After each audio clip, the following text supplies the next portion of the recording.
Homeless woman saved a child from fire. Minutes later, the CEO Millionaire came searching for her. It was a cold, overcast morning in the suburbs of Portland. The kind of winter day that felt heavier than usual, clouds hanging low, frost still clinging to rooftops, and the streets unusually quiet beneath a sky that threatened snow but never delivered. But that silence shattered just after 8 a.m., when thick, black smoke began curling into the sky, above a luxury apartment complex known as Hawthorne Residences, a high-end, gated building nestled among sleek condos and manicured trees. The fire had started in a second-floor unit, likely electrical, and spread faster than expected. Flames licked through the hallway, consuming drywall, melting plastic, and triggering chaos as residents rushed out into the cold, barely dressed, clutching dogs and cell phones. From across the street, in the shadow of an abandoned service station, Anna Blair, 26 years old, stirred from where she had been curled under a faded blanket. Her blue eyes blinked against the smoke, the bitter wind stinging her face as she sat up and took in the scene. Sirens echoed in the distance, but they were still minutes away. Screams rang out. Somewhere above the fire, a small child's cry pierced the air.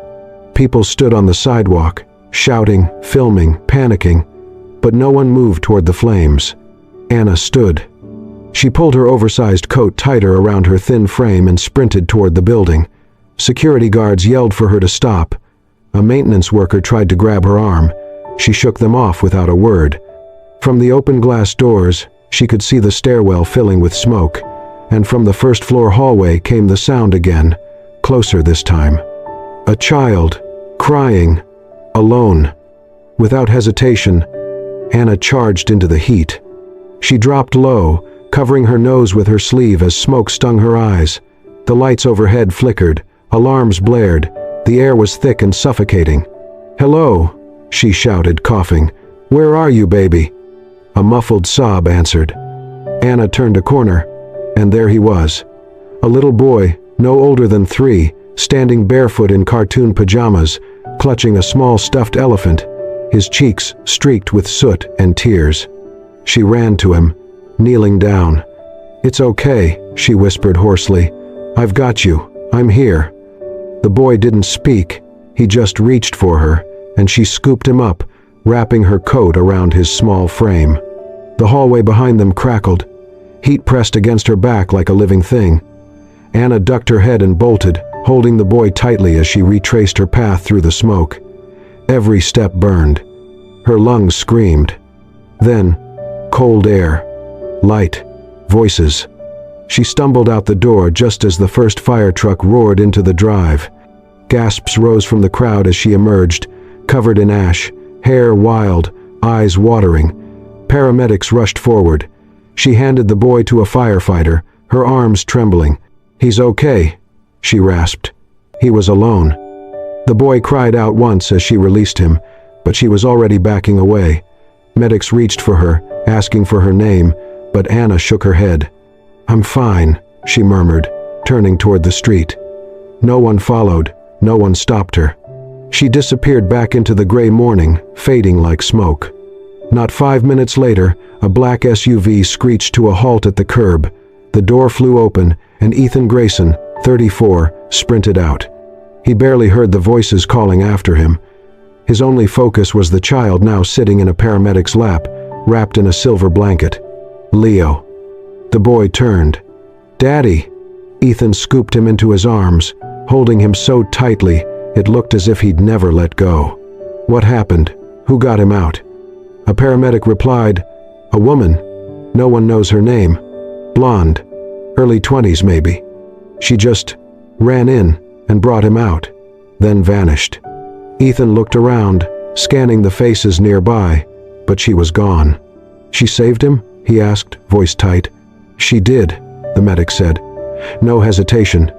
She was the only one who went in. Ethan pressed his lips to his son's forehead, heart pounding. Leo was safe, alive, because of her.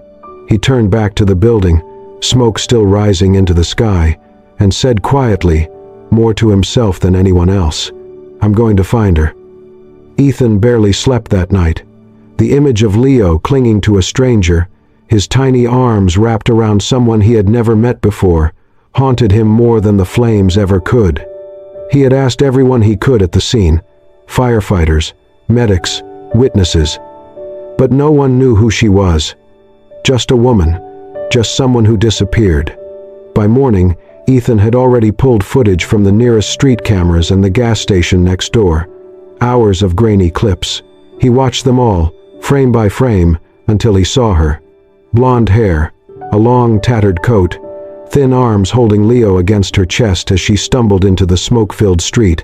She was coughing, but she never let go of him. And then she was gone.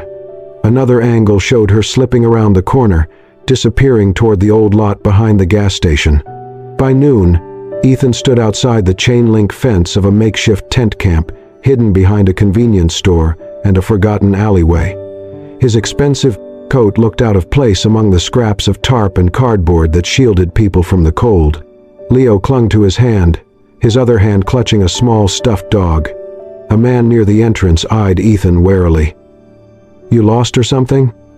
"I'm looking for someone," Ethan said. "She was here yesterday, blonde, maybe in her 20s. "Lots of blondes," the man muttered. Ethan tried again. "She saved my son, from the fire on 8th Street." There was a shift in the air.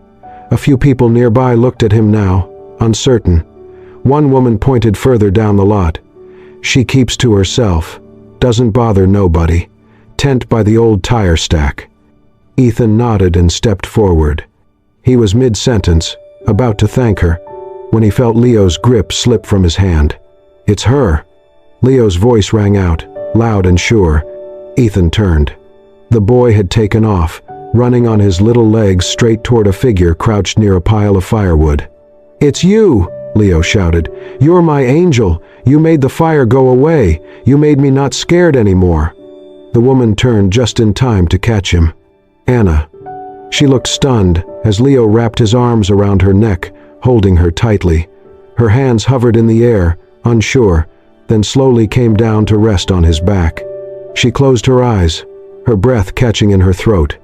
When she opened them, Ethan was standing just a few feet away. Their eyes met for the first time. She started to speak, but words failed her.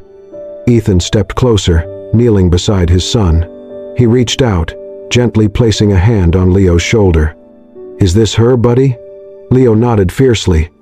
"She kept me safe." Anna looked down, cheeks flushed with cold and embarrassment. I just did what anyone would have done." "No," Ethan said softly. "You did what no one else did." She looked up again, her eyes cautious. "Please, I don't want any trouble. I don't want attention." "You're not in trouble," Ethan said. "And I'm not the media. I just wanted to say thank you. Properly."